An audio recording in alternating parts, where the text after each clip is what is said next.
ಇವರು ಕೂಡ ಮರು ಸಮೀಕ್ಷೆ ಆಗಬೇಕು, ಹೊಸ ಮಾಡಬೇಕು ಅಂತ ಇತ್ತು. ಈಗ ರಾಜ್ಯ ಸರ್ಕಾರ ಮೊದಲು ಸ್ಟ್ಯಾಂಡ್ ತೆಗೆದುಕೊಳ್ಳಿ.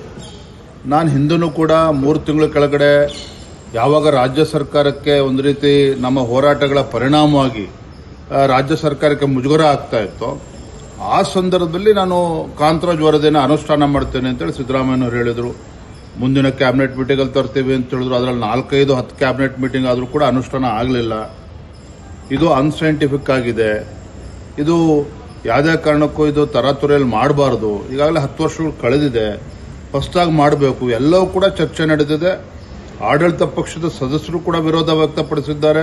ಡಿ.ಕೆ. ಶಿವಕುಮಾರ್ ಆದಿಯಾಗಿ ಸಚಿವರು ಕೂಡ ವಿರೋಧ ವ್ಯಕ್ತಪಡಿಸಿದ್ದಾರೆ. ಇದರ ನಡುವೆ ಈಗ ಅವರಿಗೆ ಜ್ಞಾನೋದಯ ಆಗಿ, ಯಾಕೆ ಜ್ಞಾನೋದಯ ಆಯಿತು?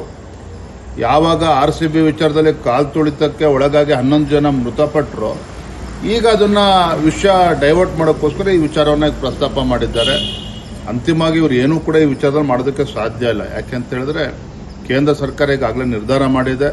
ಕೇಂದ್ರ ಸರ್ಕಾರ ಜನಗಣತಿ ಮತ್ತು ಜಾತಿ ಜನಗಣತಿ ಎರಡವನ್ನೂ ಕೂಡ ಮಾಡ್ತೇವೆ ಅಂತ ಘೋಷಿಸಿರೋದ್ರಿಂದ ಇದು ರಾಜ್ಯ ಸರ್ಕಾರದ ಪರಿಮಿತಿಗೆ ಬರುತ್ತದೆ ಅನ್ನುವ ಅನುಮಾನಗಳೇ ಇವತ್ತು ಹೆಚ್ಚಿದೆ.